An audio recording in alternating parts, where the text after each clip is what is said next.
Dominant Protector. Credit to the author. 1551-60. Ang mga pangalan po na nandito ay galing sa mga name generator.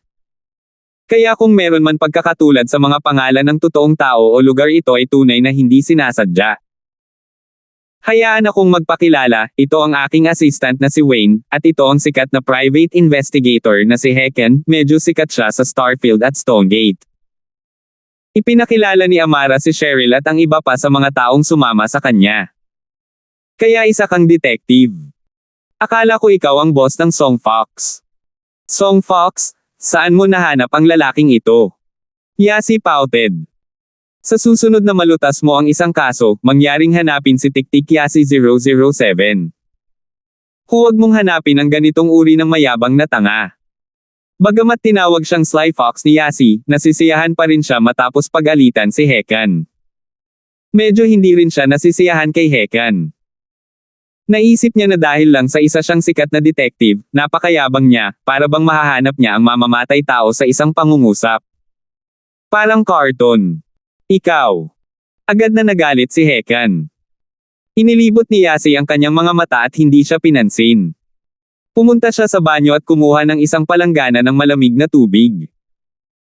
Umupo siya sa tabi ni Cheryl at ibinabad ang kanyang mga paa na parang walang ibang tao sa paligid.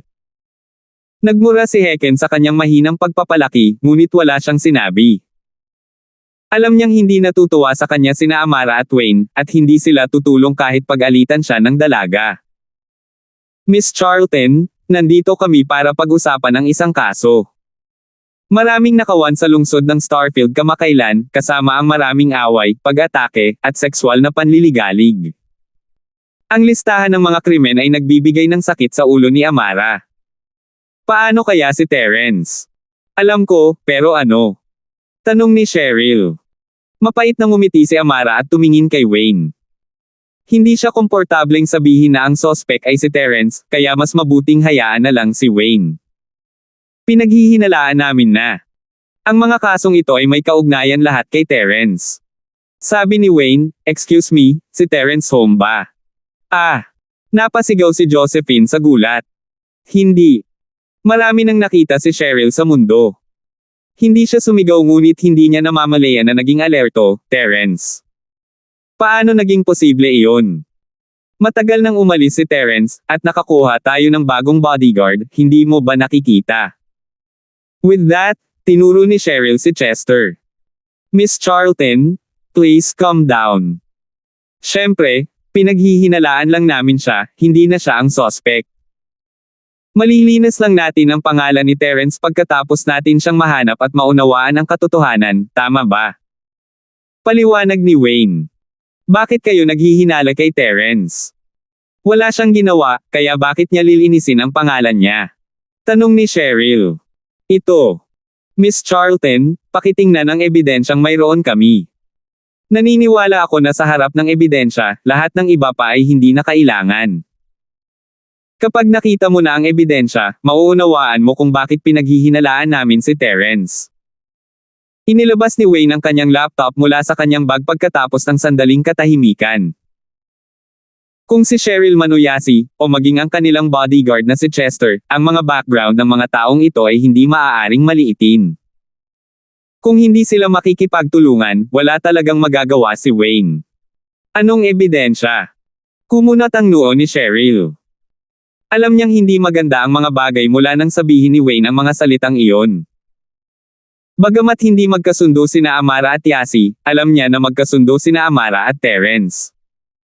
Kung walang problema si Terence, si Amara ay hindi pupunta dito. Ang pulisya ay malamang na may ilang mahalagang ebidensya sa kanilang mga kamay, at iyon ang dahilan kung bakit sila bumisita. Si Cheryl ay hindi nakikigulo tulad ni Yasi, at nagtanong siya sa kanya ng may katwiran at disiplina. Binuksan ni Wayne ang kanyang laptop at pinatugtog ang footage ng bank robbery para makita ng lahat. Nanlaki ang mga mata ni Cheryl, Yasi, at Josephine nang makita nila ang suspect sa screen. Kahit si Chester ay hindi napigil ang mapabuntong hininga. Dahil ang karakter sa larawan ay masyadong katulad ni Terence. Masasabi ng mga nakatira kay Terence na ang karakter sa imahe ay karaniwang si Terence. Gayunpaman, kahit na ang lahat ay nagulat, sila ay tacitly hindi gumawa ng isang tunog. Sa halip, matyaga nilang pinanood ang buong surveillance video. Ano ang gusto mong sabihin? Tanong ni Cheryl matapos mapanood ang video. Miss Charlton, lahat tayo dito matatalino. Hindi mo ba naiisip na may kamukha ang nasa video? Tanong ni Wayne. Like who? I'm sorry, forgive my poor eyesight, but the image is not very clear. I really don't think he looks like anyone. Can you explain it more clearly? Si Cheryl, natural, ay hindi umamin na ang taong nasa larawan ay si Terence. Pagkatapos ay tingnan ang mga larawang ito at ang kotse. Hindi gaanong nagsalita si Wayne, ngunit ipinakita ang mga larawan ng kotse at ang photographer sa mga babae. Matapos tingnan ang set ng mga larawang ito, alam ni Cheryl na walang silbi na tanggihan ito. Napakalinaw ng mga larawang ito, at malinaw ang plate number ng sasakyan. Maging ang putik sa katawan ng sasakyan ay kitang-kita. Ano ang gusto mong sabihin? Sinusubukan mong sabihin sa akin na ang taong ito ay si Terence, at ang kotse na ito ay kanya. Tanong ni Cheryl. Oo, Miss Charlton. Hinala namin na ang suspect ay si Terence. Ang Land Rover na ito ay ang kotseng minamaneho ni Terence. Ang plate number, modelo, at pisikal na katangian ng suspect ay tugma sa lahat. Sabi ni Wayne. Oh, pero may isang bagay kayong namiswala si Terence sa Starfield ngayon, matagal na siyang umalis. Mahinang sabi ni Cheryl.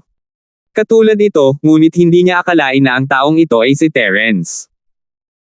Si Terence ay isa ng shareholder ng mga industriya ng Pablo, at ang kanyang sariling kumpanyang medikal ay kumikita araw-araw. Bakit kailangan niyang rob ito? Isa pa, nililigawan niya ang isang batang babae. Niloloko mo ba ako? Hindi niya niligawan ang maganda niyang kasintahan sa bahay, at hindi rin niya niligawan ang maliit niyang asawa na si Yasi, na naghihintay na manligaw niya. Kahit hindi niya kaya niyang ligawan ang sarili niya, di ba? Kaya naman, tumanggi si Cheryl na maniwala na lumabas si Terence para manligaw sa mga batang babae. Wala siya sa Starfield, iyon ang iniisip ng lahat, ngunit hindi mo masasabi kung narito siya o wala, tama? So, pwede mo ba siyang kontakin? Paliwanag ni Wayne. Hindi ko kaya, pero sigurado akong hindi siya ang suspect. Una, siya ang pangalawang pinakamalaking shareholder ng mga industriya ng Pablo, ibig sabihin siya ang pinakamayamang tao sa kumpanya pagkatapos ng tatay ko. Paliwanag ni Cheryl. 1552. At saka, siya ang pinakamalaking shareholder sa likod ng kumpanyang medikal ni Miracle Dr. Guan. Sa tingin mo ba ay kapos siya sa pera? May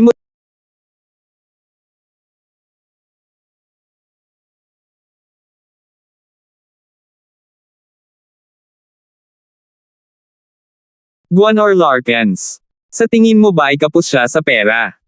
May motibo ba siya para gawin ang krimen? Pangalawa, lahat kayo ay nagsasabi na nanliligaw siya sa mga babae, ngunit sa tingin mo ba ay bulag siya?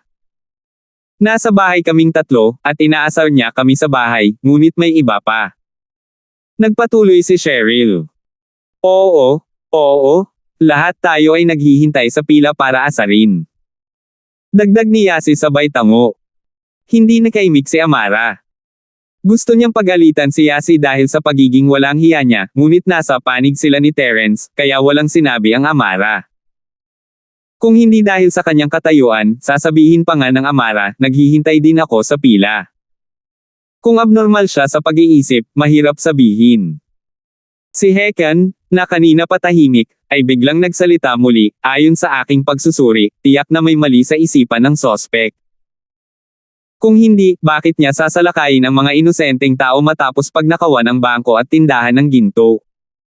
Magkano ang pera ng mga inosenteng taong ito? Sa makatuwid, siya ay dapat na isang problemadong tao. Naisip ni Yasi, ikaw ang may problema. Dinampot niya ang palanggana at nagkunwaring ibubuhos iyon. Naglakad siya sa gilid ni Heken at, aksidenteng, nadulas, at ang buong palanggana ng tubig na panghugas ng paa ay nahulog sa kanyang ulo. Dahil dito, biglang naging basang manok si Hekan. Sesubog na sana si Wang Hi nang marinig niyang sinabi ni Yasi, ay, sorry, hindi ko sinasadya. Hindi nakaimik si Hekan. Sinabi na niya na hindi niya sinasadya. Kung magalit na naman siya, hindi ba siya magmumukhang petty?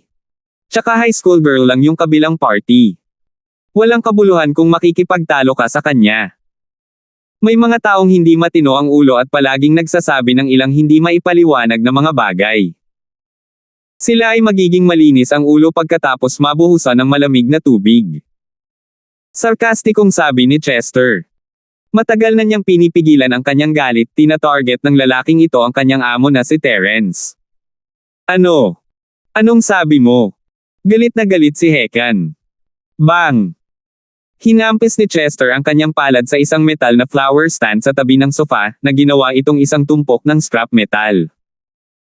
Pagkatapos ay tumingin siya kay Hekan ng tamad, ako ba ang kausap mo? Kanta ng opisyal, tingnan mo, pinagbabantaan ako ng lalaking ito ng karahasan. Galit na galit at nabigla si Hekan, hindi niya akalain na magiging ganito kalakas si Chester, mabubuhay pa kaya siya kung tumama ang tama sa kanyang ulo. Nagbabanta. Hindi mo ba nakita na nagsasaka ako? Ako ang kapalit ng kamay na bakal na pamilya mo, at araw-araw akong nagsasanay ng teknik sa kamay na bakal. Ayos lang kung hindi mo ito pahalagahan, ngunit sinasabi mo na pinagbabantaan kita. Nasisiraan ka na ba ng loob? Naiinis na sabi ni Chester. Hindi alam ni Hekan kung ano ang sasabihin, at itinikom niya ang kanyang bibig. Sige, Yasi, tama na. Makinig tayo sa kanta ng opisyal. Ikinaway ni Cheryl ang kanyang kamay. Kailangan niyang mapaalis dito si Amara at ang iba pa sa lalong madaling panahon, at pagkatapos ay pag-usapan sa kanyang ama kung ano ang gagawin. Hindi naniniwala si Cheryl na ginawa pa rin ni Terence ang lahat ng ito, wala itong kabuluhan.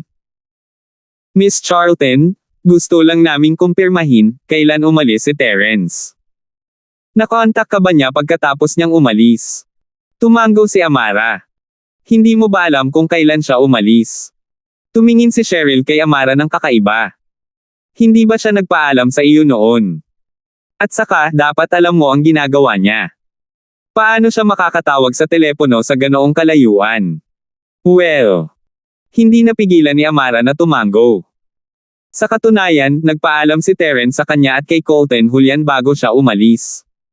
Natural na alam niya kung ano ang gagawin ni Terence. Ang tanong na ito ay medyo hindi kailangan. Kanta ng opisyal, parang may malalim kayong relasyon sa sospek. Sinabi ni Hekan, mangyaring panatilihin ang iyong posisyon at huwag gumawa ng anumang bagay na pagsisisihan mo. Dapat alam mo na pinapanood kita at kaya kung iulat ang bawat galaw mo sa boss mo anumang oras. Naasar si Amara kay Hekan. Huminga siya ng malalim at sinabing, Detective Wang, hindi ko kailangan na ipaalala mo sa akin ang tungkol sa mga bagay ko. Ngumisi si Hekan at hindi nagsalita. Gayunpaman, ang mga salita ni Cheryl ay nagpaalala kay Amara ng isang napakahalagang tanong. Ang oras ng unang pagnanakaw sa bangko, nangyari ba ito nang magkasamang ninakawan nila ni Julian at Terence ang libingan, o nangyari ba ito pagkatapos ng araw na naghiwalay sila sa labasan? Sa libingan, walang anumang sikat ng araw, at ang kanilang mga telepono at elektronikong kagamitan ay nahulog sa bangin kasama ang kanilang mga bagahe nang tumagilid ang palasyo sa ilalim ng lupa. Pagkatapos nito, nawalan sila ng oras sa libingan, at hindi nila alam kung kailan sila magpapahinga o kung kailan magpapatuloy.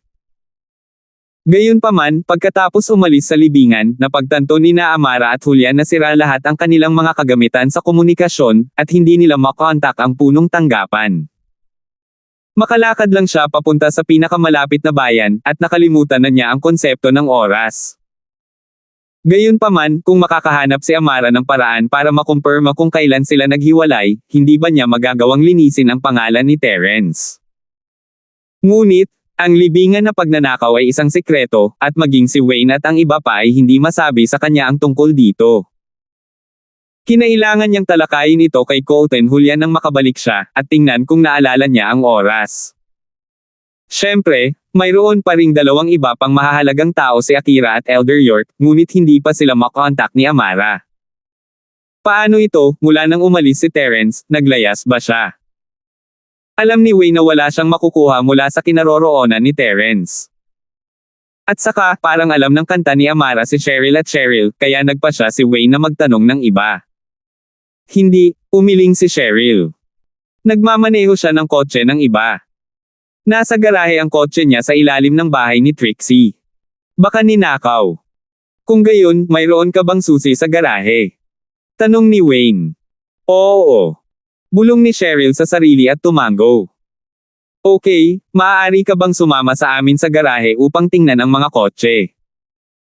Kung ito ay talagang isang peking plaka ng lisensya, kung gayon ang mga detalye ay iba, at si Terence ay hindi pinaghihinalaan. Sabi ni Wayne. Sure. Nag-alinlangan si Cheryl pero pumayag pa rin, aalis na tayo. Oo, pupunta ako ngayon. Kung mas maaga tayo, mas maaga nating malulutas ang problema, sabi ni Wayne. 15:53. Yasi, Josephine, manatili kayo sa bahay. Aalis ako mag-isa, hindi na kayo kailangang sumama.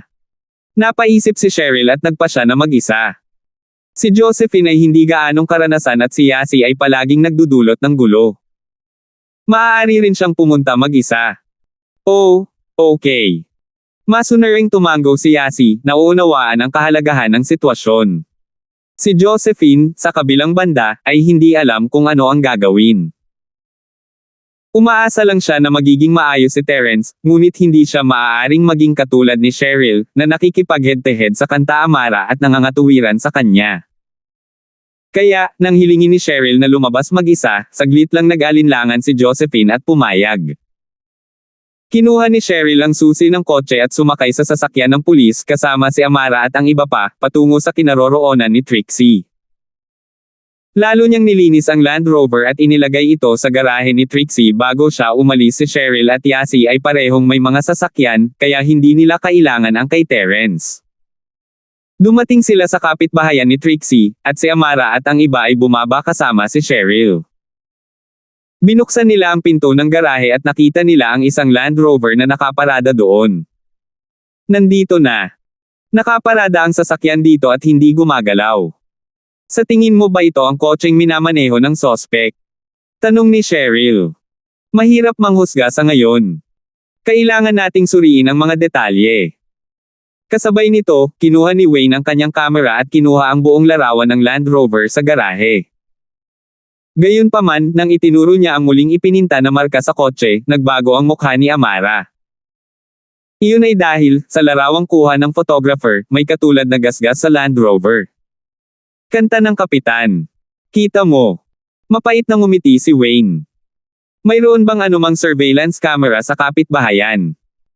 Maaari mo bang makita kung maaari mong makuha ang surveillance video malapit sa garahe? Tanong ni Amara na nakakunot ang noo. Palagay ko hindi. Hindi sarado ang lugar na ito, bukas ito sa publiko. Wala akong nakikitang surveillance camera. Umiling si Wayne. Pakiramdam ni Amara ay wala nang magawa sa mga salita ni Wayne, nagiging mas komplikado ang mga bagay.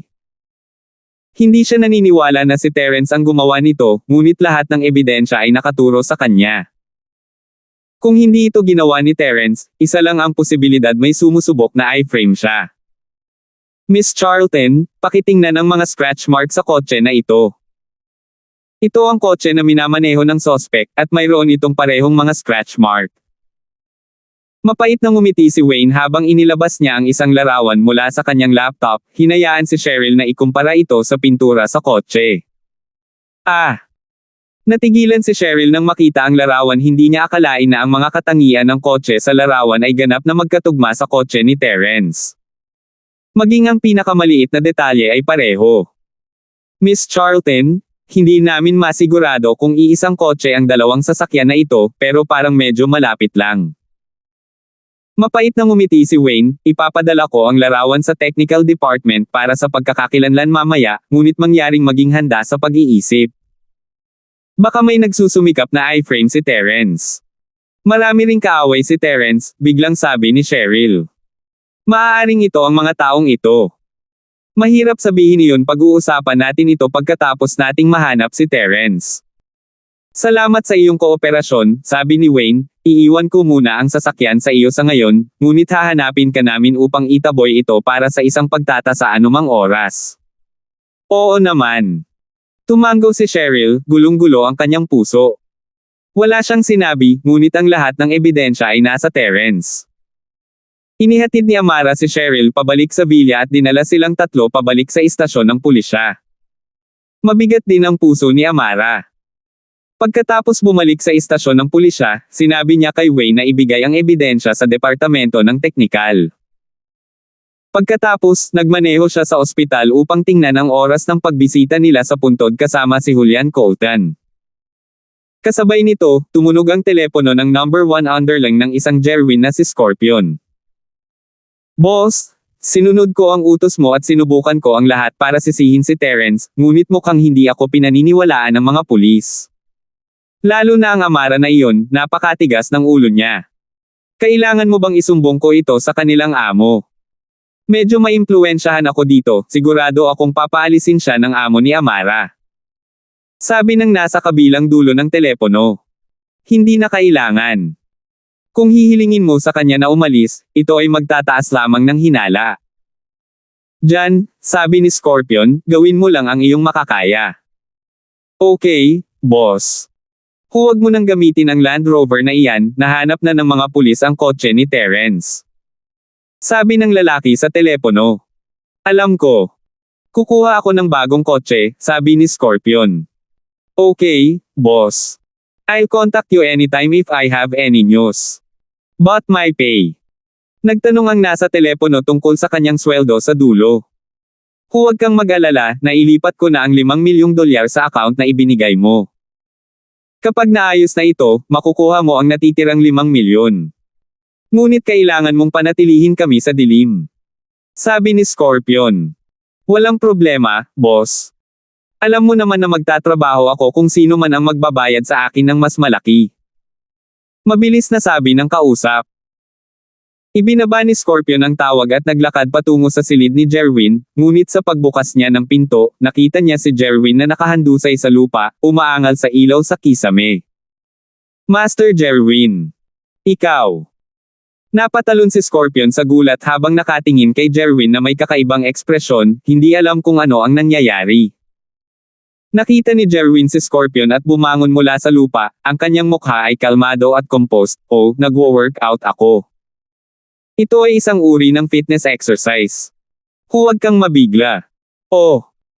Tumango si Scorpion, hindi niya masyadong inisip iyon, Master Jerwin, nagtagumpay ang bahagi ng aming plano, ngunit ang Amara ay tila hindi naniniwala.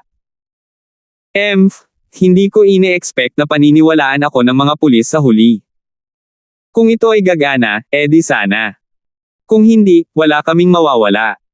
Sinusubukan lang naming asar si Terence ng kaunti. Mas mabuti kung siya ay ganap na mapahamak, ang aming tunay na layunin ay ilihis ang atensyon ng mga pulis kay Terence, at kami ay makakalabas sa susunod na hakbang. Plano sa paggawa ng pera. Sabi ni Jerwin. 1554. I see. Young Master Ann, napaka-thoughtful mo. Sabi ni Scorpion sa paghanga. Natural. Tumango si Jerwin, nasiyahan sa sarili. Gusto niyang makulong si Terence noong una, ngunit pagkatapos ng pag-iisip tungkol dito, napagtanto niya na maaaring may mga kapintasan pa rin kahit na sa lahat ng ebidensya. Ayaw na niyang pag-isipan pa ito dahil ang pangunahing layunin niya ay i-distract ang mga pulis, nasaan ang propesor. Hanapin mo siya, tatanungin ko siya kung kumusta ang kanyang pananaliksik. Nasa lab ang propesor, ngunit sinabi niya noon na kung tatanungin mo, kailangan kong sabihin sa iyo na ang kanyang pananaliksik ay umabot sa isang kritikal na yugto kung ito ay matagumpay, maaari niyang pansamantalang itaas ang lakas ng isang tao sa Mystic, at iyon ay napakahalaga para sa amin na nakawan ang mga marangal na bahay. Sabi ni Scorpion. Hindi masama, ang propesor na ito na si Ian ay isang talento. Tumango si Jerwin, nasiyahan, halos naubos na namin lahat ng pera sa Starfield. Susunod, lilipat kami sa Stonegate, maraming mayayaman doon. Scorpion, kailangan mong mag-ingat sa pagkakataong ito, huwag ilantad ang iyong sarili. Sa kritikal na sandali, ilabas ang taong iyon upang maging scapegoat, at pagkatapos ay pupunta tayo sa silangang dagat at ipagpapatuloy ang ating gawain. Huwag kang mag-alala, Master Jerwin. Mag-iingat ako. Mabilis na tumango si Scorpion. Nabagabag si Cheryl pagkatapos niyang bumalik sa villa, at alam ni na Josephine at Yasi na may mali sa pamamagitan lamang ng pagtingin sa kanya. Sinarado naman ni Chester ang pinto at seryosong tumayo sa sala. Inilabas ni Cheryl ang kanyang telepono, naroon ang lahat ng mga detalyadong larawan ng kotse na kinuha niya sa garahe ni Trixie, pati na rin ang iba pang mga larawan na kinuha ng photographer. Itinulak niya ang telepono sa harap ni na Josephine at Yasi at sinabi sa kanila ang nangyari sa garahe, iyan ang sitwasyon. Ano sa tingin mo ang dapat nating gawin? Ngunit sa tingin ko ay hindi posible na si Terence ang may gawa nito, malamang ay may nagtangka na iframe siya. Cheryl, tama ka. Hindi ito ginawa ni Terence, may nagtangkang kwadro sa kanya. Pinili ni Josephine na maniwala kay Terence nang walang kondisyon. Tama. Si Shield bro was acting like Yasi when he was at home. I could cooperate with anything, bakit ako gagawa ng krimen? Si Yasi ay isang matatag na taga-suporta ni Terence at hindi kailanman nagpatinag. Ang mga salita ni Yasi ay nakapagpakita ng ngiti sa mukha ni Cheryl at Josephine na kinakabahan. Ang Yasi na ito ay talagang isang masayang tao. Gaano man sila nag-aalala, palagi niya silang pinapakalma. Cheryl, alam mo, hindi pa ako napunta sa ganitong sitwasyon. Hindi ko talaga alam kung ano ang gagawin. Ngumiti si Josephine ng mapait, pakiramdam ko ay wala pa rin akong silbi, wala akong maitutulong kay Terence. Huwag mong sabihin iyon, Josephine, wala akong magagawa, sa totoo lang. Bumantong hininga si Cheryl, wala kaming ibang pagpipilian kundi ilabas ito para mapag-usapan ng lahat. Can I interrupt? Biglang nagtaas ng kamay si Chester at nagtanong. Siyempre kaya mo, sige. Tumango si Cheryl, senyales na magpatuloy si Chester. Mga sister-in-law, sa tingin ko ay pinapahirapan mo lang ang mga bagay-bagay para sa iyong sarili. Hindi na nakayanan ni Chester. Kakaraniwan. Kumurap-kurap si Cheryl sa paraan ng pagtawag ni Chester sa kanilang hipag ng pribado, nasanay na siya, kailangan lang niyang magdusa, saglit kung masaya sina Yasi at Josephine. Oo, napakalakas na nilalang ni Boss Terence, paano siya ma-frame? Sabi ni Chester na puno ng kumpiyansa. Sa pagtingin sa mga kilos ni Boss Terence, hindi ba't ang mga little rascal na iyon ay nahulog sa paanan ni Boss Terence sa huli? Kahit na ang isang mapagmataas at makapangyarihang tao na tulad ko ay kailangang yumuko kay Boss Terence sa huli, pakiramdam ko ang taong naglagay kay Boss Terence ay hindi makukuha ang gusto niya, at siya ay mabubugbog kaagad ni Boss Terence. Medyo natahimik si Cheryl, ngunit may katuturan ang mga salita ni Chester. Totoo yun, kahit anong problema ang naranasan ni Terence, nalutas niya ito sa huli, at hinding-hindi niya pababayaan si Cheryl. Kaya sa pagkakataong ito, hindi na nag-alala si Terence, ngunit sila ay nag-aalala. Hindi ba sila nag-aalala para sa wala? Sa tingin ko, dapat mag-focus na lang kayong mga hipag sa inyong pag-aaral. Tungkol naman sa mga bagay na ito, si Boss Terence na ang bahala sa kanila pagbalik niya. Wala kayong dapat alalahanin. Confident na sabi ni Chester. Tama ka, masyado na tayong nag-iisip. Dapat kayanin ni Terence.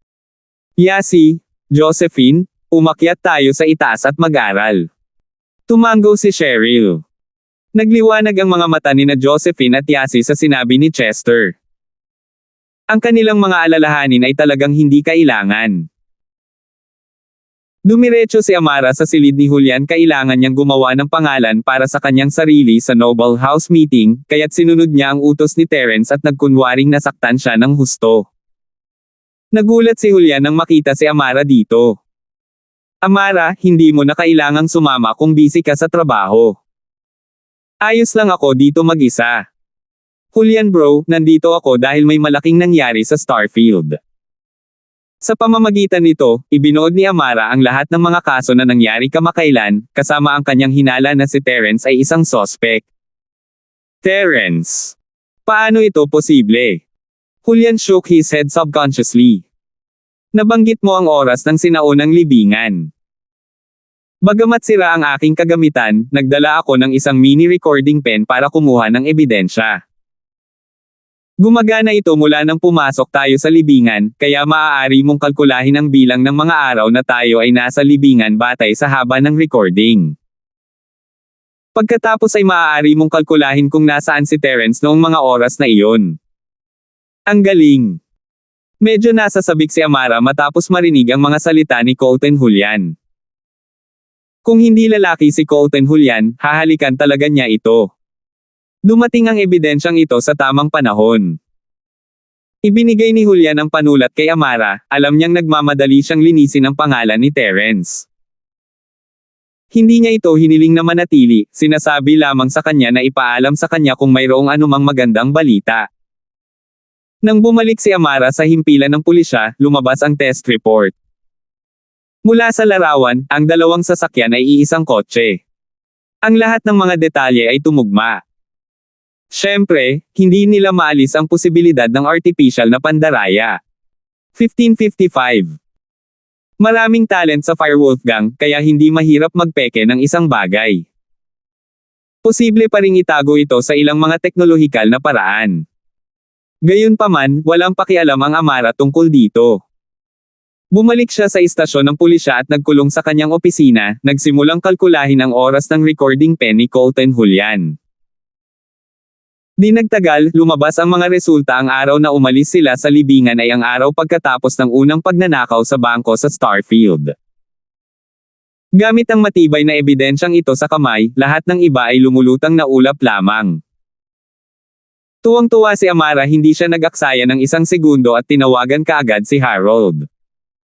Amara, kumusta ang sitwasyon doon? Sa kabilang banda, alam ni Harold na ang task force ay kainahinala kay Terence, kaya ibinaba niya ang lahat ng kanyang ginagawa at nagmaneho pabalik sa Starfield, halos sa istasyon ng pulisya. Chief Yang, mayroon akong ilang mahalagang ebidensya na magpapatunay sa pagiging inosente ni Terence. Nasaan ka? Maaari ka bang bumalik sa istasyon? Tanong ni Amara. Malapit na ako sa police station, hintayin mo ako sa opisina. Sabi ni Harold. Gaya ng inaasahan, si Harold ay kumakatok sa kanyang pinto pagkaraan ng ilang sandali. Ang kanyang mga nakatataas lang ang nakakaalam nito, at si Amara ay hindi sigurado kung dapat niyang sabihin sa kanyang mga nasasakupan ang tungkol dito, kaya kailangan niyang pag-usapan ito kay Harold. Tungkol naman sa mga archaeologist na gustong tuklasin ang libingan, sinabihan sila ni Julian na huwag pumunta ngayon. Ang panganib sa libingan ay lampas sa kanilang imahinasyon. Baka mamatay sila pag pumasok sila. Chief Yang, ito ang kumpletong recording ng pagpasok namin ni Colton Julian at Terence sa libingan ng magkasama. Sa pamamagitan nito, malalaman natin na noong unang pagnanakaw ng bank sa Starfield, kasama natin si Terence sa libingan, wala siyang oras para gawin ang krimen. Kami ni Julian ang pinakamahusay na saksi. Sabi ni Amara. Oh. Napakurap si Harold, ngunit tumango. Tama, sa pamamagitan nito, maaari nating pansamantalang linisin ang pangalan ni Terence, ngunit ang mga bagay ay hindi ganoon kasimple. Dapat mo munang ipakita sa amin ang ebidensya. Ang kaso ay karaniwang sarado na ngayon, at maaari nating isapubliko ito. Ang lumang at ang iba ay lilitisin sa loob ng ilang araw. Sige. Tumango si Amara at mabilis na tinawag sina Wayne, Heken at ang iba pa sa kanyang opisina para sa isang pulong. Nang naruroon ang lahat, itinapon ni Amara ang pangunahing ebidensya. Ang recording at Amara ay parehong naging alibay ni Terence, at mula rito, maaari nilang ipagpalagay na hindi si Terence ang gumawa ng unang pagnanakaw sa bangko. Ano ang ibig sabihin nito? Matapos marinig ang ebidensya ni Amara, sinabi ni Heken, ang sospek ay nakamaskara mula sa simula hanggang sa huli. Sa tingin ko ay maaaring nag-set up si Terence ng bitag para sa unang kaso ng pagnanakaw. Nakahanap siya ng kaparehong pangangatawan at ginamit kayo ni Julian bilang alibay niya. Hindi nakaimik si Amara. Ang Heken na ito ay talagang naglakas loob na mag-isip ng kahit ano. Gayunpaman, kailangan niyang aminin na totoo ang hinala ni Heken. Masyadong mababa ang hinala mo, patuloy ni Amara, huwag na nating pag-usapan kung saan nakahanap si Terence ng isang katulad niya para gawin ito, ngunit kung talagang nakahanap siya ng taong ganoon kalakas, bakit niya ipagkakaila ang kanyang sarili bilang isang taong ganoon? Hindi ba ito naghahanap lamang ng gulo para sa kanyang sarili? Gaano kabuti para sa kanya na makuha ang isang taong hindi niya kilala kay Rob? Di ba sabi ko sa'yo? Malamang psychopath ang suspect na ito, kaya hindi maintindihan ng mga ordinaryong tao ang mga kilos niya. Ginagamit niya ang sarili niyang imahe para pukawin tayo. Sabi ni Hekan. Dahil hindi siya natatakot na ilantad ang kanyang pagkakakilanlan, bakit kailangan niya ng alibay? Hindi ba hindi kailangan iyon? Tanong ni Amara. Kaya sinabi ko na isa siyang psychopath, at gusto niyang i-provoke ang pulis. Kaya naman sinadya niyang gumawa ng maze para malito ka. Sa ganitong paraan, mahuhulog ka sa baligtad na pag-iisip ng sospek.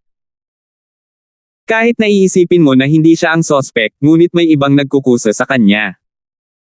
Pagkatapos ay makakamit niya ang kanyang layunin. At nagtatanong ka kung saan tayo makakahanap ng isang kamukha ni Terence, iyon ay mas madaling ipaliwanag. Kung kahit na sa tingin mo ay may nagtakda kay Terence upang mahanap ang isang taong kamukha niya, kung gayon ay makakahanap ng kamukha niya, magpanggap na sarili niya. Hindi alam ni Amara kung ano ang sasabihin. Gayunpaman, hindi niya mapabulaanan ang mga salita ni Hekan. Bagamat maliit ang posibilidad, hindi ito nangangahulugan na hindi ito nangyari. May sense ang sinabi ko, di ba? Huwag mong kalimutan, isa akong sikat na detective, pagmamalaki ni Hekan, walang palihim na sospek ang makakatakas sa matalas kong mga mata. So sinasabi mo na si Terence ang sospek? Tanong ni Amara. Masasabi ko lang na ang ebidensyang ipinakita mo ay higit na nagpapatunay na abnormal si Terence, at higit na nagpapatunay na mas mataas pa ang posibilidad na si Terence ang sospek. Kung 50% noon, 80% na ngayon. Iminumungkahi ko na ilagay natin si Terence sa listahan ng hinahanap ngayon. Sabi ni Hekan. Masyado pang maaga para sa warrant of arrest. Hindi natin ito magagawa ng walang konkretong ebidensya. Hindi pa nga namin alam ang mukha ng sospek, sabi ni Harold. Medyo padalos-dalos na isama si Terence sa wanted list. Ito ay isang mungkahi lamang, walang magawang sabi ni Hekan pagkatapos ng desisyon ni Harold. Bumalik si Terence sa kanyang inang magsimulang tumuro sa kanya ang lahat ng ebidensya sa Starfield. Ang ikinagulat ni Terence ay hindi umalis si Quentin, hinihintay niya siya sa inn. Kaka-rating lang ni Terence sa square ng inang sumugod si Quentin para batiin siya. Sa hitsura nito, tiyak na mahirap para sa taong ito na bigyang pansin ang mga galaw ni Terence araw-araw. Kuya Ford, sa wakas nakabalik ka na. Nag-alala ako, kung hindi dahil sa Ice Palace, aakyat na sana ako para hanapin ka. Madamdaming sabi ni Quentin. Ha? Napangiti si Terence, natural na hindi binibili ang kanyang kalokohan, kung gayon kailangan kitang guluhin. Hinihintay mo ako, meron ba? Wala lang, narinig ko lang ang totoong pagkatao mo. Hininaan ni Quentin ang boses, hindi niya alam kung alam ng Ice Palace ang tunay na pagkatao ni Terence, pero Ford Bro pa rin ang tawag niya sa kanya sa publiko. 1556. Babalik ako sa Stonegate, at siguradong babalik ka sa Starfield. Pareho tayo ng pupuntahan, para manatili tayo sa isa't isa. Oh, tama, Kuya Ford, nasaan ang girlfriend mo? Nasa Ice Palace siya para gamutin. Hindi masyadong nagpaliwanag si Terence kay Quentin, hindi pa niya mabuksan ang puso niya sa lalaking ito, kaya nagpipigil pa rin siya at tinuring siyang normal na kaibigan. Kaya ganyan. Tapos kailangan ko talagang i-congratulate si Kuya Ford. Sabi ni Quentin. Wala naman masyado. Mag-impake na tayo at bumalik na tayo. Hindi gustong pag-usapan ito ni Terence. Sige, nakaimpake na ako at handa nang umalis anumang oras. Kuya Ford, ikaw. Hindi ka ba magpapahinga ng isang gabi? Tanong ni Quentin. Hindi na kailangan magpahinga. Tara na. Iniisip ni Terence ang tungkol sa kanyang pamilya. Ang usapin ni Trixie ay natapos na sa ngayon, at ang natitira na lang ay ang pagsusulit sa pasukan sa kolehiyo. Kung makakarating siya sa oras, maaari niyang kunin ang entrance exam sa kolehiyo. At saka, malapit na ang pulong ng Noble House, at kinailangan ni Terence na sumama kay Julian. Ang pinaka-nag-aalala sa kanya ay hindi siya nakahanap ng pagkakataong makalusot sa Earth class sa panahon ng pagsubok, marahil ito ay dahil kaka-break lang niya sa Mystic Late Phase, kaya wala pa siya sa Peak Late Phase. Kung hindi naging Earth class si Terence, hindi niya magagawang Earth class ang Julian at Amara kahit anong mangyari. Bago maabot ni Terence ang Earth class, ang limitasyon ng mass-producing masters ay Mystic Early Phase. Pagkatapos mag-check out sa inn, si Terence at Quentin ay umalis, patungo sa Starfield. Upang malok ang mga truck ng sospek, nagpadala si Amara ng higit pang mga pulis upang bantayan ang lugar sa paligid ng garahe ni Trixie. Layunin nito na matiyak na matutuklasan kaagad ang sospek pagdating dito para kunin ang sasakyan. Gayunpaman, sa kanyang pagkabigo, ang sospek ay tila nawala ng walang bakas. Hindi na siya muling nagpakita sa harap ng publiko, at hindi na rin siya nagpatuloy sa paggawa ng mga krimen. Hindi man lang siya pumunta sa garahe para kunin ang sasakyan. Siyempre, isang Jerwin ang nag-asikaso ng Scorpion sa peking Land Rover. 01, hindi lumabas para gumawa ng krimen, ginagawa niya ang biological experiments ng professor. Magagawa na ngayon ng propesor ang potensyal ng isang test subject sa isang Mystic Late Phase Peak Physical Practitioner, ngunit syempre, ito ay saglit lamang, at ang tagal ay 3 hanggang 5 minuto lamang. Sa ilalim ng normal na mga pangyayari, hindi ito kailangang i-activate. Master Jerwin, gumawa ako ng kapsula na may gamot at nilagay ko sa bibig ni 01. Kapag nakatagpo siya ng isang kaaway na hindi niya kayang talunin, automatiko niyang susundin ang pangalawang utos ng hypnotist, nakagatin ang kapsula na bukas. Sa ganitong paraan, ang lakas ng 01 ay agad na magiging Mystic Late Phase Peak, ngunit maaari lamang itong tumagal ng 3 hanggang 5 minuto. Dahil ang aktibidad ng medisina ay hindi stable, maaari lamang nating tansyahin ang oras. Ang propesor ay nagulat kay Jerwin kaagad pagkatapos na matagumpay ang eksperimento. Hindi masama. Puri ni Jerwin matapos marinig ang sinabi ng propesor. Medyo maganda na yan. Natatakot ako na tumawag ang pulis ng mga eksperto mula sa Supernatural Investigation Bureau para tulungan silang mahuli si 01. Natatakot ako na hindi makatakas si 01. Kung mahuli si 01 ng pulis, tuluyang mabibigo ang plano. Sa ganitong paraan, hanggat makakatakas si 01 sa isang iglap, walang magiging problema. May isa pang magandang balita.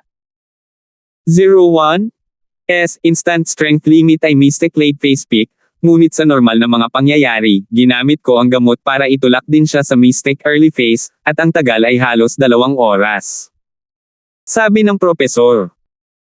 Not bad, nag-improve ka, ma-maintain mo lang ang golden class strength mo kanina, pero Mystic ka na ngayon. Isang hakbang pa, at hanggat kaya nating panatilihin ang 01's strength sa Mystic Late Phase Peak, magagawa nating rob the noble houses, hehe. Tama, sabi ni Jerwin, nasiyahan. Sinabi mo na ginawa mo na ang gamot sa isang kapsula. Maaari mo bang ihanda ang ilan para sa akin upang madala ko ito sa akin? Hindi ba ako magiging physical master ng Mystic Late Phase Peak? Natatakot akong hindi ito magagawa. Mabilis na umiling ang propesor. Master Jerwin, ang mga side effect ng kasalukuyang gamot ay lubhang malala. Ito ay may malakas na mapanirang epekto sa utak. Matapos itong inumin, ang tao ay dahan-daang magiging tulala. Makagalaw lamang sila sa ilalim ng utos ng hypnotist, ngunit tuluyan na silang mawawala ng malay. Nakakatakot kaya?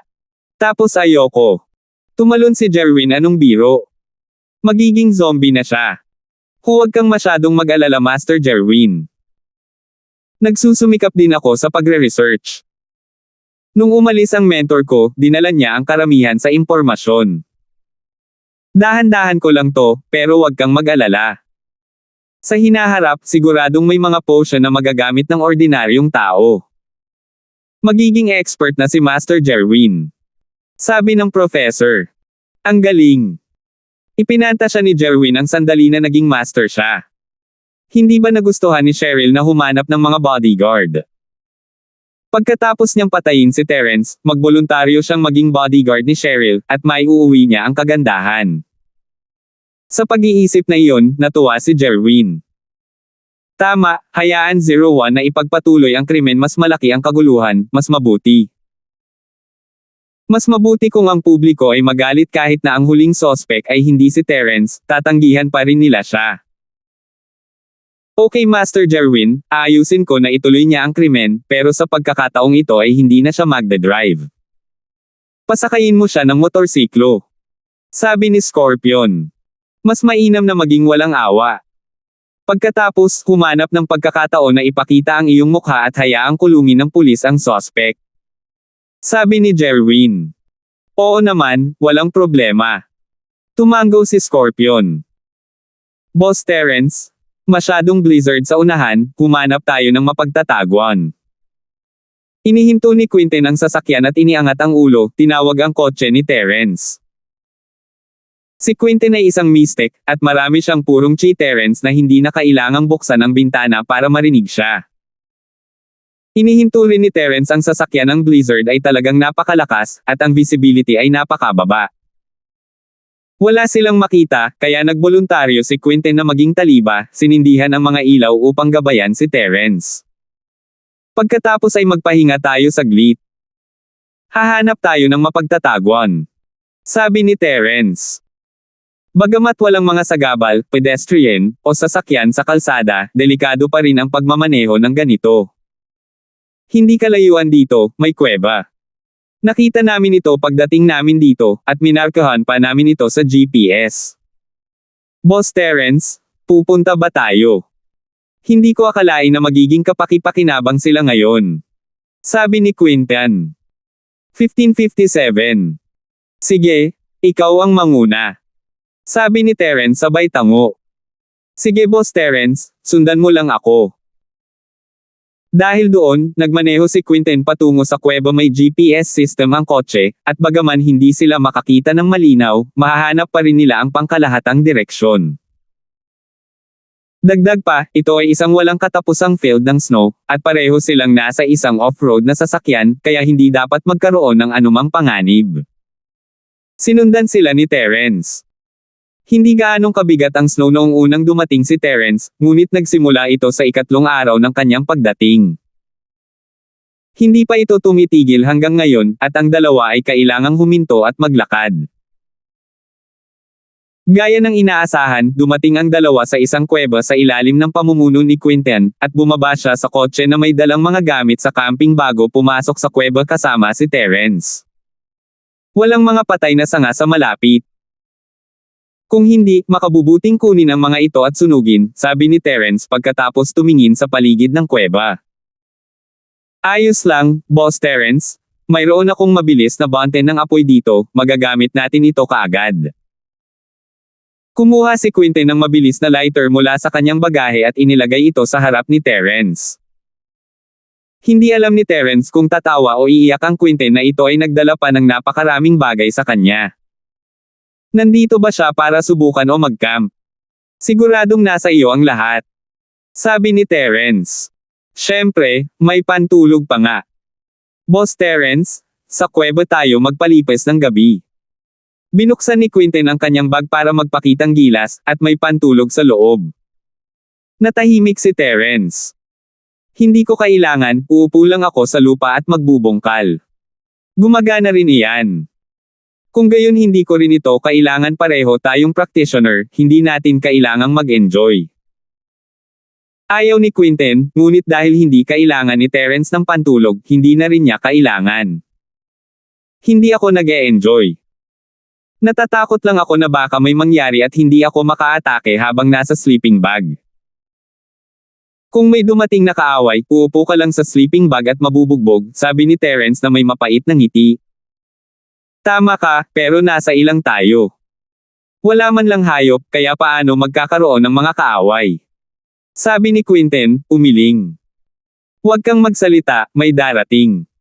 Biglang sabi ni Terence.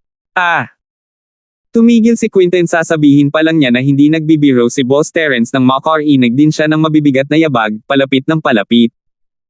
May mga tao talaga. Sino ang nandito? Nagulat si Quinten. Hindi ko alam, pero ang siksik ng chi ng taong ito. Kita ko sa mga yapot niya. Sumimangot si Terence, alerto. Walang duda na sila ay mga magsasaka. Ngunit hindi maintindihan ni Terence kung bakit nilalabas ng lalaking ito ang kanyang chi habang naglalakad siya, na tila nagpapakita ng kanyang lakas. Nalaman ba niya ang tungkol sa kanya at sa Quinten, o mayroon siyang ibang layunin? Magsasaka ka rin ba? Hindi malay ni Quinten, maaaring ang mga tao mula sa Ice Palace. Bakit nila tayo hinahabol? Huwag kang magsalita ng anuman, mahinang sabi ni Terence, makinig ka lang. Baka hindi na sila darating para sa atin. Sige. Tumanggo si Quinten. Gayunpaman, talagang malas siya sa pagkakataong ito. Papalapit ng papalapit ang mga yabag, at tila papunta sa direksyon ng yungib. Nandito siya, mag-ingat ka. Hindi masyadong nag-aalala si Terence, ang Jade ay hindi nagpapadala ng anumang senyales, kaya hindi pa sila nasa panganib. Ang taong iyon, sa kabilang banda, ay maaaring maging agresibo, ngunit hindi siya sumama sa kanila. Boss Terence, gagawa ba tayo ng hakbang? Nag-aalalang tanong ni Quinten. Hindi, tingnan muna natin. Sabi ni Terence, umiling-iling. Habang nagsasalita sila, papalapit ang tunog ng mga yabag. Maliwanag, ang tao ay hindi na malayo sa pasukan ng kuweba. Terence, may butas dito. Hayaan mong suriin itong mabuti ng matandang ito. Biglang nagsalita ang nasa labas ng kuweba. Malalim ang boses niya, pero matanda na at pagod na, parang ang tagal niyang hindi nagpapahinga. Nanginig si Quinten, lumalapit na ang lalaki, at ramdam na ramdam nila ang lakas niya. Ito ay Sky Class Late Phase Peak. Boss Terence, Sky Class Late Phase Peak. Ang anit ni Quinten ay saysabog, ano ang ibig sabihin ng taong ito na nagpapakita ng kanyang lakas? Hindi ako sigurado, tingnan natin. Ilang beses nang nag-cross ang landas ni Terence sa Sect Master sa Ice Palace, at hindi natakot sa Sky Class Masters gaya ng dati.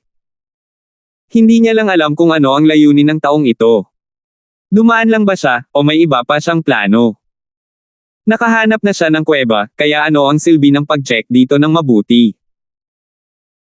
Sa wakas, ang tao ay dumating sa pasukan ng yungib at nakita ang apoy at sina Terence at Quinten. Halatang nagulat siya at hindi niya napigil ang mapasigaw sa pagkagulat.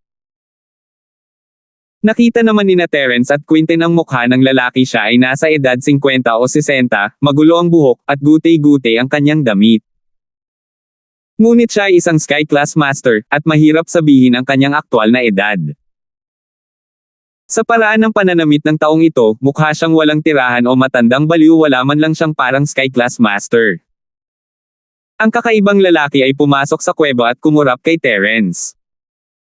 Magtatanong na sana si Terence nang parang baliw na sinunggaban ng kakaibang lalaki si Terence.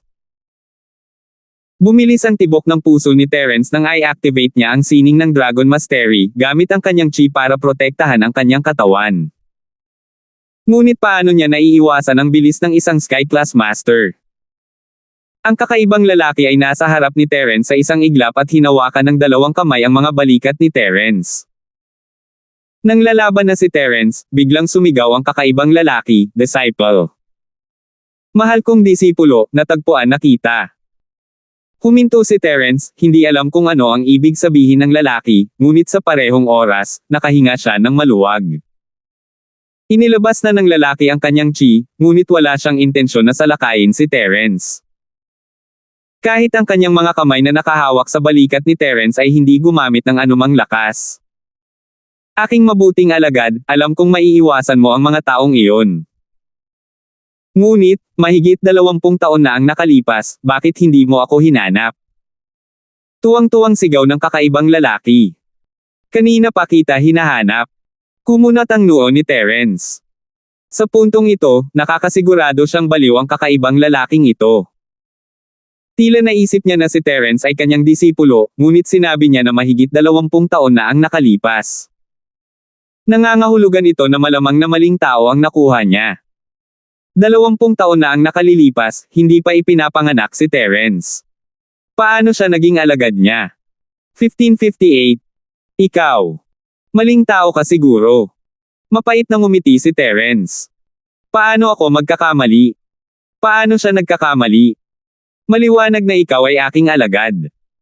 Oo, kilala mo ba ang iyong Panginoon? Ako ito. Tingnan mo. Dahil doon, itinabi ng kakaibang lalaki ang magulo niyang buhok at lumingon kay Terence. Tingnan mo ang iyong amo. Lear, tingnan mong mabuti. Matandang mister, maling tao talaga ang nakuha mo. Hindi ako sinungaling. Nagsimulang maawa si Terence sa matandang ito. Mukhang nawala ng alagad ang matandang ito, at medyo nasiraan ang loob. Bukod dito, ang kanyang alagad ay tila tinutugis ng ilang kaaway. Kung hindi, hindi niya masasabing nakatakas siya sa mga taong iyon. Hindi ka. Hindi ka. Imposible. Bakit hindi ka? Ang brute ay biglang nagpuwersa sa mga balikat ni Terence, na nagdulot ng matinding sakit kay Terence. Sa kabutihang palad, hindi siya gumamit ng purong chi, kaya hindi siya nagdulot ng anumang pinsala kay Terence. Hindi talaga ako. Sir, mali ang nakuha mong tao. Mapait na ngumiti si Terence. Sa totoo lang, nakaramdam siya ng kaunting simpatiya sa matanda, ngunit wala siyang magawa. Hindi niya kayang makipag-usap sa baliw na ito. Hindi. Bakit hindi? Ikaw ay malinaw na. Napasigaw sa sakit ang kakaibang lalaki, namumula ang mga mata. Itinulak niya si Terence palayo at hinawakan ang kanyang ulo gamit ang dalawang kamay na parang nasasaktan. Umupo siya sa lupa at sumigaw, masakit. Sumasakit ang ulo ko. Disipolo ko, pinatay mo ang alagad ko. Hindi. Siguradong hindi patay ang alagad ko. Ang biglaang pagkilos ng kakaibang lalaki ay nagpalundag kay Terence at Quinten, ngunit tila ang kanyang sakit sa pag-iisip ay kumikilos o ang kanyang mga lumang pinsala ay kumikilos alinman, siya ay gamulong sa lupa sa sakit. Boss Terence, paano kung patayin natin siya ngayon? Sinabi ni Quinten pagkatapos ng ilang pag-aalinlangan, isang kislap ng kalupitan sa kanyang mga mata.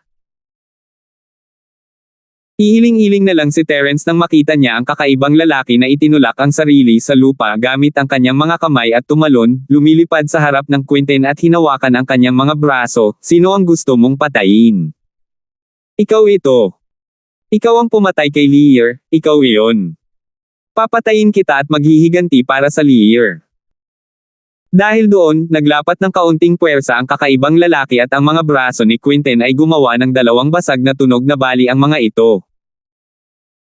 Si Quinten ay isang practitioner, ngunit kahit siya ay nasa sobrang sakit na nagsimulang tumulo ang malamig na pawis sa kanyang noo.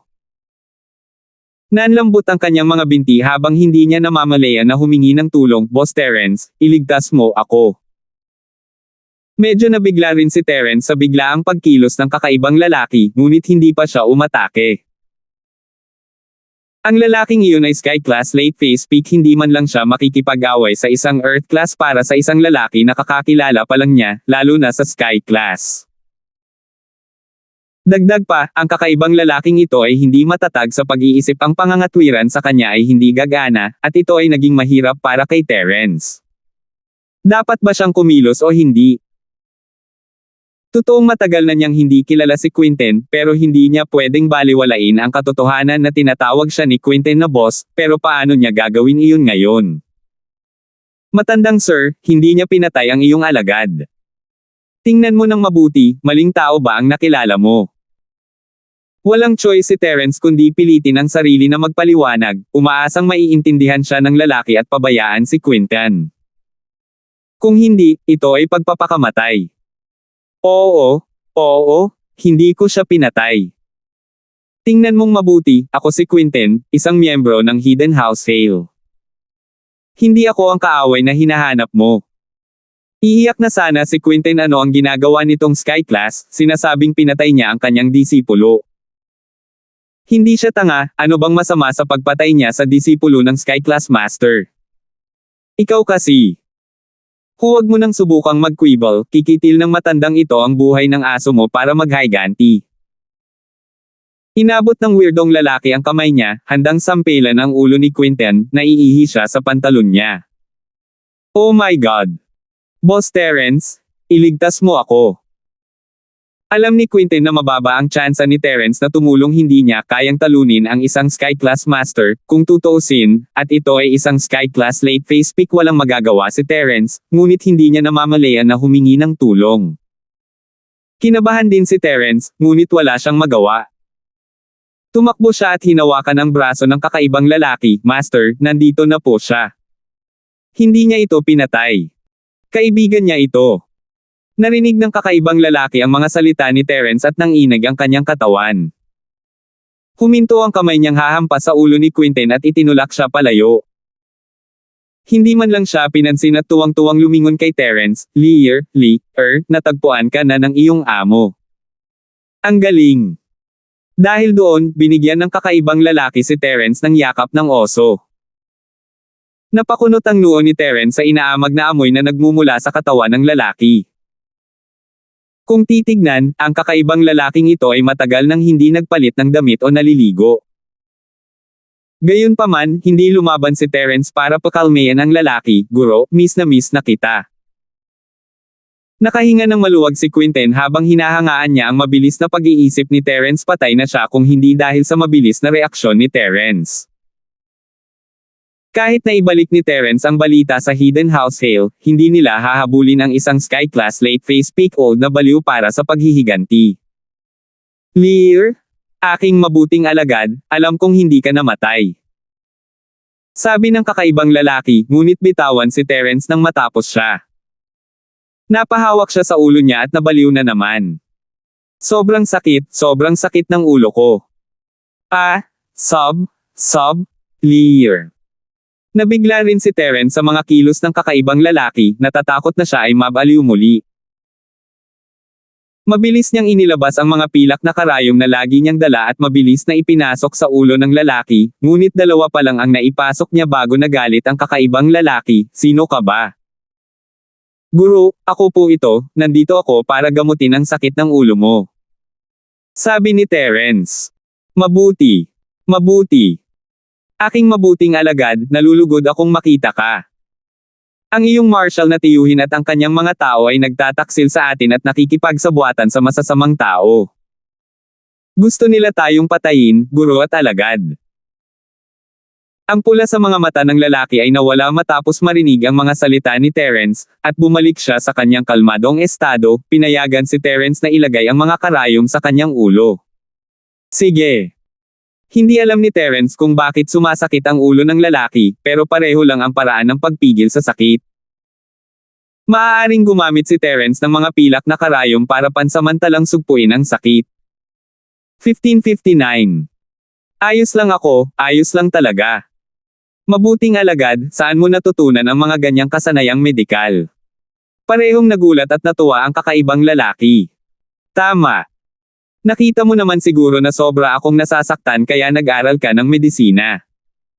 No wonder hindi kita mahanap. Yes, Master. Sagot ni Terence na may mapait na ngiti. Napakahusay talaga ni Lear para makabisado. Tuwang-tuwa si Master. Tawa ng tawa ang kakaibang lalaki. Maya-maya, bigla niyang sinabi, Lear, hintayin mo ang Master mo dito. Hintayin mong ibalik ng Master mo ang isang item para sa iyo. Pagkasabi noon, lumipad palabas ng kuweba ang kakaibang lalaki nang walang sabi-sabi at nawala sa malawak na nyebe.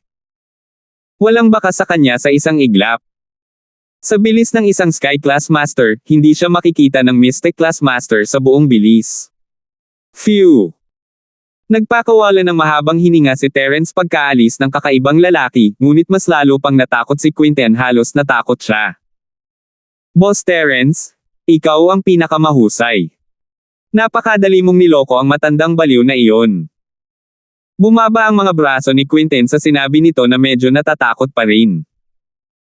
Huwag kang magsalita ng walang kaparerekon, baka marinig ka niya.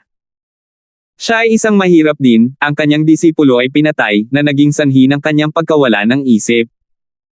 Mahinang sabi ni Terence. Tama ka. Nga pala, boss, ano ang dapat kong gawin sa aking braso? Si Quentin ay isang practitioner, ang sakit ay hindi gaano, ngunit hindi niya maaaring hayaang nakababa ang kanyang mga braso nang ganoon hindi man lang siya makapagmaneho. Gagamot kita. Lumapit si Terence at pinaandar ang kanyang sining ng Dragon Mastery, inilagay ang kanyang kamay sa sugat ni Quentin. Nanlaki ang mga mata ni Quentin sa hindi makapaniwala habang nakatingin sa kanyang nasugatan na katawan, mahimalang naghihilom ito. Bumalik na sa normal ang kanyang baluktot na braso. Tapos na, sabi ni Terence habang binitawan niya ang mga braso ni Quentin. Hindi kaya. Boss Terence, kumusta ang lakas mo? Itinaas ni Quentin ang dalawang kamay sa pagtataka. Nang makita niyang ginagamot ni Terence ang ulo ng kakaibang lalaki, hindi na niya ito inisip dahil hindi naman lihim na si Terence ay isang himalang doktor. Ginulupan niya si Sumaowang, kaya normal lang na mas magaling siya sa kanya. Gayunpaman, ang hakbang na ito ni Terence ay lampas sa kanyang kaalaman. Maaaring gumamit si Terence ng purong chi para magpagaling ng mga tao, ito ay lampas sa kanyang imahinasyon. Ang kanyang braso ay nakabawi sa napakaikling panahon. May alam akong ilang paraan ng pagpapagaling na uri ng mental cultivation. Hindi masyadong nagpaliwanag si Terence at inilipat ang paksa sa healing arts. Pamamaraan ng mental cultivation na uri ng pagpapagaling. Ang galing mo. Binigyan siya ni Quentin ng isang malaking thumbs up. Irving, ang tanga na iyon. Masyado niyang tinatansya ang sarili niya para makipag-away sa iyo, boss. Gusto mong maging pinuno ng Hidden House Hale? Tanong ni Terence. Swish. Napakurap si Quentin, ito ay isang bagay na alam ng lahat, ngunit hindi siya sanay na si Terence ay direktang nagsasabi nito. Medyo nahihiya siya, pero tumango pa rin siya, ito. Siyempre. Sino sa mga kilalang alagad ng Hidden House na si Hale ang hindi gustong maging pinuno ng bahay? Pero hindi ako direktang inapo, kaya wala akong kalamangan. Kung hindi nagpakita si Irving, baka nagawa kong kunin ang posisyon, ngunit ngayon ay nagtrabaho ako. Hindi mo na kailangang magpaliwanag. Kung gusto mong maging kapalit, hahanap ako ng paraan para matulungan ka. Kung hindi, kalimutan na natin. Mahinang sabi ni Terence. Siyempre gusto ko. Boss, may magandang ideya ka ba? Nagningning ang mga mata ni Quentin. Hindi sa ngayon. Pero pag-iisipan ko. Dahil tinanggap mo na ako bilang boss mo, gagawin ko ang lahat para tulungan ka. Pero kung pagtataksil mo ako sa hinaharap, hindi kita papakawalan. Kaya pag-isipan mong mabuti, tatanggapin mo pa rin ba ako bilang boss mo? Sabi ni Terence. Mula sa nangyari sa Ice Palace, naramdaman ni Terence kung gaano siya kaliit sa harap ng malaking Ice Palace, wala siyang paraan para lumaban. Kahit na naging Sky Class si Terence at may karapatang magsalita sa harap ng Sect Master, wala pa rin siyang lakas na maging kapantay ng Sect. Kung gusto niyang harapin ang mga sinaunang bahay at sekta na ito, kailangan niyang magkaroon ng sariling lakas, at ang mga marangal na bahay at tagong bahay na ito ay maaaring maging suporta ni Terence. Hanggat hinailan niya ang mga ito sa kanyang kampo, kung gayon kahit na hindi niya kayang makipagkompetensya sa mga sinaunang sekta at noble house, magkakaroon siya ng lakas na hamanin ang mga ito, at hindi siya magiging passive na posisyon tulad ngayon. Ito rin ang unang pagkakataon na nagkaroon ng ideya si Terence na makakuha ng mga kakampi. Noong dumating siya sa Starfield City noon, ang ugali lang niya ay ang pagsasagawa ng isang misyon at ayaw niyang magpalalim dito, ngunit ngayon, kailangan niyang magplano para sa hinaharap. Para sa kanyang sarili, para sa kanyang kasintahan at mga kaibigan, si Terence ay tumahak na sa isang landas na walang balikan. Ang landas na ito ay lumihis na sa landas na inaasahan ni Terence at maging ng matandang Linford. Sa ngayon, si Terence ay parang bangkang sumasalungat sa agos, kung hindi siya aaban, siya ay mahuhulog. Sa pamamagitan lamang ng patuloy na pagsulong sa landas ng isang malakas na tao, mas mapoprotektahan niya ang kanyang sarili, ang kanyang kasintahan at mga kaibigan. Hindi inakala ni Terence noon na tatahakin niya ang landas na ito balang araw, ngunit hindi niya namamalayan na lumayo siya rito. Bigla siyang huminto, ngunit hindi na siya lumingon. Ang unang bagay na kailangang gawin ni Terence ay tiyaking nasa kanya ang lahat ng mapagkukunan na magagamit niya. Sina Brian, Chester, Julian, at Amara ay mga tapat na tao, at gustong makita ni Terence kung ano ang iniisip ni Quinton. Kung ginagamit lang niya ang isa't isa, tutulungan siya ni Terence, ngunit hindi niya ito ilalagay sa kanyang pangunahing kampo. Nahulog sa malalim na pag-iisip si Quinton matapos marinig ang mga salita ni Terence. Siya ay isang makinis na tao, ngunit hindi siya tanga na iintindihan niya kung ano ang ibig sabihin ni Terence sa tanong na iyon, ngunit hindi siya direktang sumagot ng oo masyadong peke iyon, at hindi niya magagawa iyon ng walang taros. Alam niya ang mga pamamaraan ni Terence, at alam niya kung gaano siya kalupit sa kanyang mga kaaway. Ang kanyang kapatid na hindi lehitimong iyon ay isang halimbawa, at kaya hindi niya babalikan ang kanyang salita. Kailangan niyang pag-isipang mabuti ito. Hinihiling sa kanya ni Terence na manindigan, at alam ni Quinton na kung papayag siya ngayon, siya ay nasa panig ni Terence mula ngayon kailangan niyang magbayad ng mabigat na halaga kung gusto niyang bumalik sa kanyang salita. Gayunpaman, kailangan niyang pag-isipan itong mabuti bago siya nagpasyang itali ang kanyang sarili, at maging ang hidden house hail na kanyang kontrolin sa hinaharap, sa war chariot ni Terence. Oo, napag-isipan ko na. Pagkatapos ng ilang pag-aalinlangan, nagngangalit si Quinton at tumango ng may determinasyon. 1560. Kanina, nang makita niyang sinuntok ni Terence si Naipaw at sinisipa si Nitian, alam niyang hindi isang normal na tao si Terence, at ngayon lang, himalang pinagaling ni Terence ang putol niyang braso sa isang iglap ito ay lalo siyang nabigla. Kung ganoon kalakas si Terence, ano ang masama sa pagsunod sa kanya ng buong puso? Dagdag pa, siya ang magiging pinuno ng Hidden House Hail, at si Brian ay magiging pinuno ng Hidden House U. Pareho silang magiging maliliit na kapatid ni Terence, na ang ibig sabihin ay ang bahay ni U at ang bahay ni Hale ay magiging malapit na magkapanalig, na mas secure kaysa sa kasal noon. Sa ganitong paraan, tataas ang lakas ng Hidden House Hail. Sa ilalim ng proteksyon ni Terence, ang mga normal na pamilya ay hindi mangangahas na saktan sila. Sige. Kukunin ko ang Ice Palace para pangalagaan si Kijo at tulungan siyang lumakas. Tumango si Terence. Ang Ice Palace. Nagulat si Quinton si Terence ay nagsasalita ng malaki. Alam niya kung anong uri ng lugar ang Ice Palace, at kinakausap pa sila ni Terence. Si Naipaw at Nitian ay parehong sinaunang ranggo, ngunit hindi sila nakatanggap ng anumang espesyal na pagtrato. Ano ang masasabi ni Terence sa Ice Palace? Si Trixie ay nanatili sa Ice Palace at naging isang inner sect disciple, pati na rin ang junior sister ng sect master. Hindi na kailangan pang itago ni Terence kay Quinton para lang maniwala siya sa mga bagay-bagay. Siyempre, ginagamit ito ni Terence bilang dahilan hindi niya magawang gawin ang Ice Palace para sa kanya, at hindi makatotohanan ang pagtulong sa kanya sa pakikitungo sa ibang tao. Ngunit ang pagkuha kay Trixie na magpahayag ng magandang salita at alagaan ang Kijo ay kasing dali ng pag-angat ng isang daliri. Sino sa Ice Palace ang hindi nakakilala kung sino si Trixie? Siya ang tagapagmana ng Ice Mountain, ang susunod na sect master ng Ice Palace. Sino ang tatanggi sa kanya para sa isang bagay na hindi gaanong mahalaga? Hindi niya direktang makontak ang Ice Palace, ngunit naitala niya ang address ng inn. Kailangan lang niyang ipadala ang sulat sa manager na iyon at ipahatid ito. Nanlaki ang mga mata ni Quinton. Boss, karelasyon mo ang isang sinaunang sekta.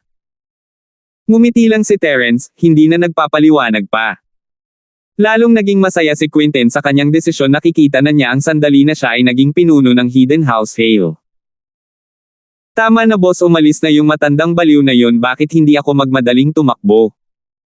Paano kung bumalik siya? Biglang may naalala si Quinton. Ano ang magagawa mo kung babalik ka? Sa tingin mo ba makakatakas tayo? Ang pananaw ng isang sky class ay hindi isang bagay na matatakasan natin. Mapait na ngumiti si Terence. Marami siyang natutunan mula sa paglalakbay na ito sa Ice Palace. Ang malaking bundok ay nasa ilalim ng kontrol ni na Althea at Queen, at hindi niya magagawang makalayo sa snow at sa kakaibang blizzard na ito ay masyadong madaling maabyutin. Dagdag pa, gusto ni Terence na malaman kung ano ang sinabi ng kakaibang lalaki na may makukuha siyang magandang bagay. Bagamat ayaw kunin ni Terence ang kayamanan, hindi niya maiwasang ma-curious. Ang matanda ay nakakaawa na dahil sa pagkawala ng kanyang alagad ayaw ni Terence na samantalahin siya. Sa pag-iisip na iyon, napagtanto ni Terence na siya ay naging mas kinder.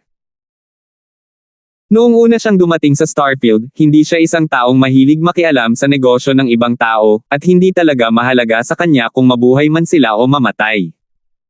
Ngunit ngayon, marahil, naimpluwensyahan siya ng mga tao sa paligid niya. Hindi pwede.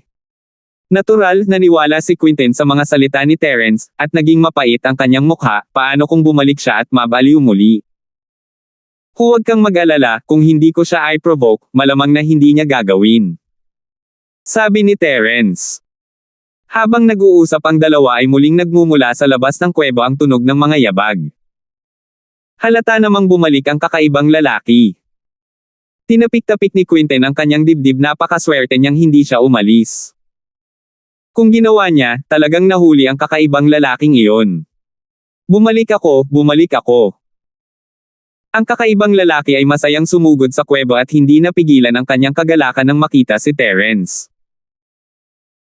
Mabilis siyang naglakad at inabot kay Terence ang isang oil paper bag, aking bot-ihing alagad, iningatan ni Master ang mapa na ito sa loob ng maraming taon at hindi niya hinayaang makuha ito ng iyong masamang martial uncle at ng iba pa.